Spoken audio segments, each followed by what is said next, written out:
What's up, guys? We have some silly season news that was announced today to go over.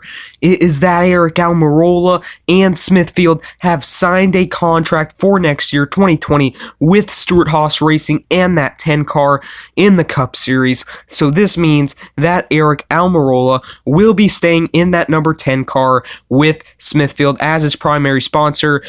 His primary sponsor races with Smithfield as the primary sponsor will be about 25 to 30 races next year, and you got to remember there's 36 races, points paying races in total, so of course Smithfield is sticking really big with Aric Almirola and SHR.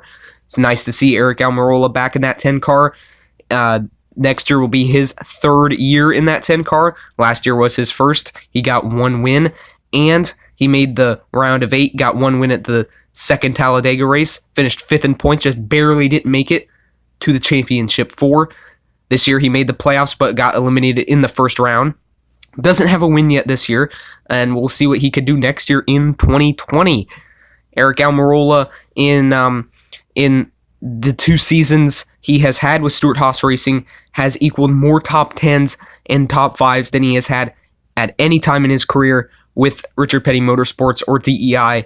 And Smithfield has stuck with Aric Almirola since he was back at Richard Petty Motorsports, and it's nice to see them continue their sponsorship. So that means 1 Stewart-Haas car, well, actually now 2, since we know Kevin Harvick's staying next year.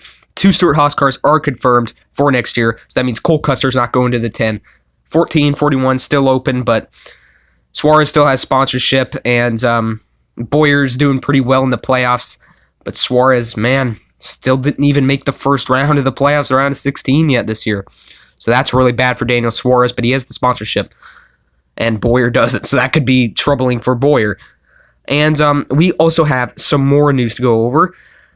Yesterday, and the day before, Tuesday and Wednesday, Austin Dillon at Richmond Raceway was testing a prototype for the Gen 7 called the Next Gen race car, which will debut in 2021, and the differences on the car are that 18-inch wheels, still has 5 lug nuts. That's not a difference, but still has the 5 lug nuts. Has a big spoiler, has a little notch splitter there. Now this is a prototype, so they might not even have a splitter, or they might even have 1 lug nut, like reports have been showing they could in 2021 with the next gen car. And Austin Dillon was driving it, and it was not any manufacturer. It wasn't a Chevy, wasn't a Toyota, wasn't a Ford.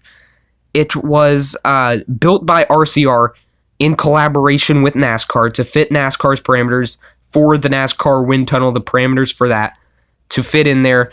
And yeah, they were testing it at Richmond because that's the worst aero track this year with this 2019 aero package. And they say they're really impressed, and it has even exceeded their expectations for what they were going in. And if you look at the back of the car, which the back looks like a Mustang for some reason, if you look at the back of the car, you see a rear diffuser, which that's pretty crazy. See that on the car. We haven't seen that. And the car looks more stock, which is one of the things they're meaning to do with the car. Like one of the things they're meaning to make it look like the side skirts are different, but still the doors are kind of curved in a little like they currently are in the Gen 6 car. So, and we couldn't really completely see the car completely, but also they had on the hood those little nostrils, those aero ducts that they had in the All-Star race this year, which really produced good racing. So they're going to have that again in 2021 probably, and but it's in a little different area on the hood. Instead of messing with the sponsor logo on the hood, it's going to be a little below that, and they look a little different as well. So those hood aero ducts will probably be staying there for the Gen 7 next gen car, which should debut in 2021. And yeah, Denny Hamlin got a lug nut penalty at Dover, but that just cost his crew chief Chris Gabehart $10,000. So as always, thank you so much for watching. Aric Almirola returning to that number 10 car, Stewart-Haas Racing, next year 2020 with his sponsor Smithfield. They're returning as well. Thank you so much for watching this video, guys, and I'll see you on the next one. Bye bye, guys. See you.